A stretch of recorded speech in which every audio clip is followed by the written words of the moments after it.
नमस्कार मित्रांनो, मी Gayatri Nemade Durga scholar maths गाईडमध्ये आपले मनापासून हार्दिक स्वागत.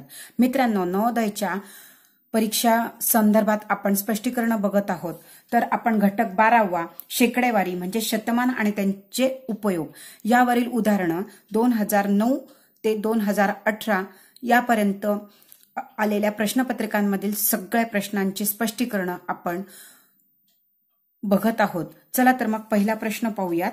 साखरेची किंमत ₹20 प्रति किलोग्रॅम पासून ₹23 प्रति किलोग्रॅम झाली आहे, तर साखरेच्या किमतीत किती टक्के वाढ होईल? हा प्रश्न आला होता 2009 साली. पहा, आपल्याला दिलेली आहे मूळ किंमत म्हणजेच साखरेची आधीची किंमत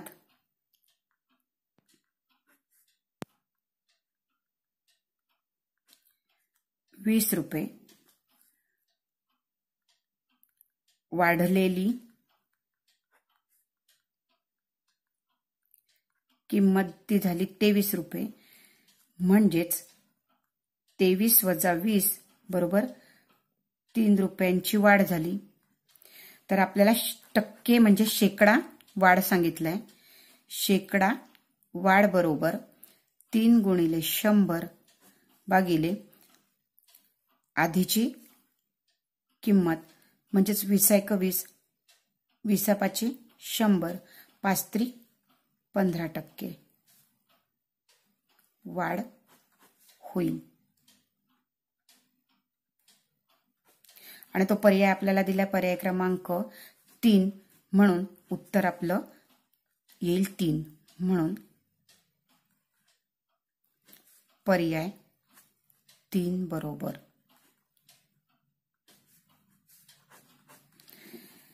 याप्रमाणे आपल्याला हे शेकडेवारीचं उदाहरण सोडवता येईल. अगदी सोपं आहे मित्रांनो, घाबरायचं नाही. चला पुढील प्रश्न लगेचच पाहूया. चला तर मित्रांनो, पुढील उदाहरण काय आहे बघूया. एका जिल्ह्याची लोकसंख्या 20 लाख आहे. जर ती एका वर्षात 1.1 ने वाढली तर एका वर्षानंतर ती किती होईल? हा प्रश्न आला होता 2010 साली. पहा, आपल्याला अगोदर लोकसंख्या दिली आहे 20 लाख म्हणजेच इतकी, आणि त्याच्या दरवर्षी शेकडा 1.1 वाढतं, म्हणून 1.1 भागिले 100. हे 2 शून्य गेले, हे 2 शून्य गेले. उत्तर आपल्याला येतं 11 दुणे 22. 1 2 3 4 शून्य, 1 2 3 4 शून्य. पण इथे 1च्या आधी पॉइंट असल्यामुळे इथे मी 1च्या आधी पॉइंट देईल, म्हणजेच आपल्याला उत्तर मिळालं 22,000 ने वाढली. म्हणजेच आपल्याला 20 लाख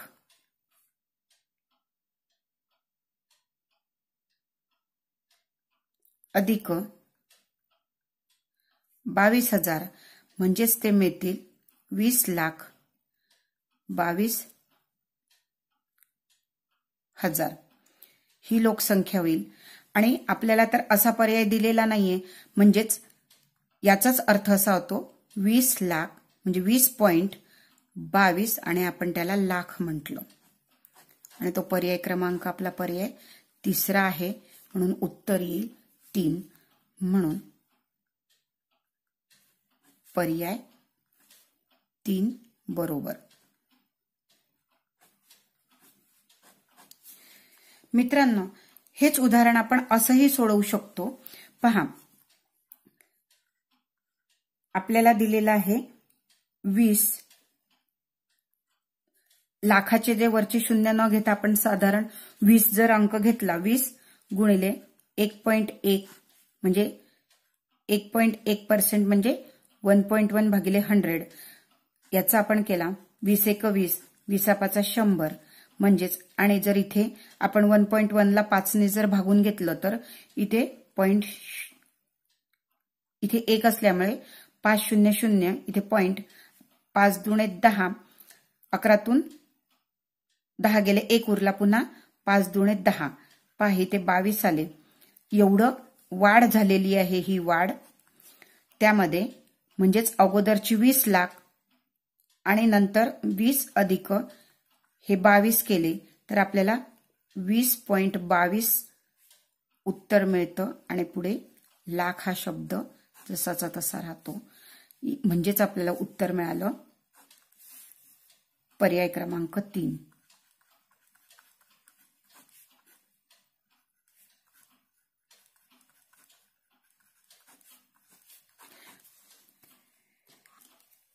पहा मित्रांनो, आपल्याला दोन्ही प्रकारे उत्तर एकच मिळालं आहे, पण हे सोपं जातं आणि ही एक प्रकारे तुमची ट्रिक्स होऊ शकते.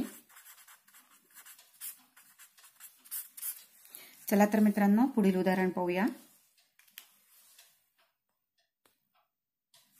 पहा मित्रांनो, पुढील प्रश्न असा आहे की 320च्या 68% म्हणजे किती? प्रश्नचिन्ह दिलाय.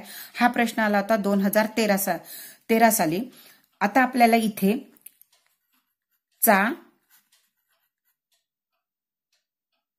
ची, चे हे शब्द आले म्हणजे आपल्याला तिथे गुणाकार करायचा असतो.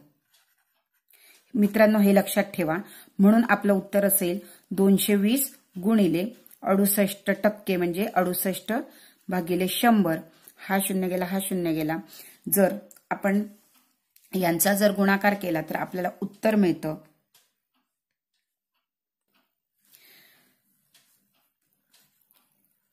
2176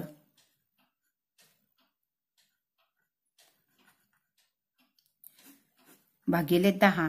म्हणजेच आपल्याला असं म्हणता येईल की 217.6 आणि ते उत्तर आपलं दिलेलं आहे पर्याय क्रमांक 2 बरोबर. म्हणून पर्याय 2 बरोबर. याप्रमाणे होईल. चला तर पुढील उदाहरण काय लगेचच पाहूया. चला तर मित्रांनो, पुढील प्रश्न पहा. 80 पेक्षा 10% मोठी असलेली संख्या कोणती? हा प्रश्न आलेला होता 2014 साली. पहा आता, 80 पेक्षा 10% मोठी म्हणजे 80 गुणिले 10 भागिले 100. हे शून्य गेलं, हे शून्य गेलं. म्हणजेच 80% 10% मोठी म्हणजे ती 8 ने मोठी. 8 ने मोठी म्हणजेच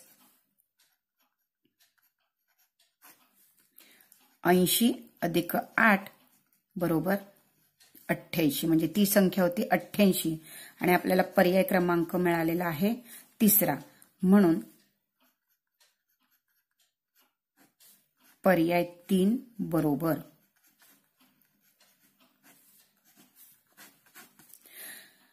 मित्रांनो, या प्रकारे आपल्याला शेकडेवारीची उदाहरणं सोडवता येतात. चला तर पुढील उदाहरण पाहूया. चला तर मित्रांनो, पुढील उदाहरण पाहूया. सरळ रूप द्या व उत्तर टक्केवारीत काढा. हा प्रश्न विचारला होता आपल्याला 2015 ला आणि हे दिलेलं आहे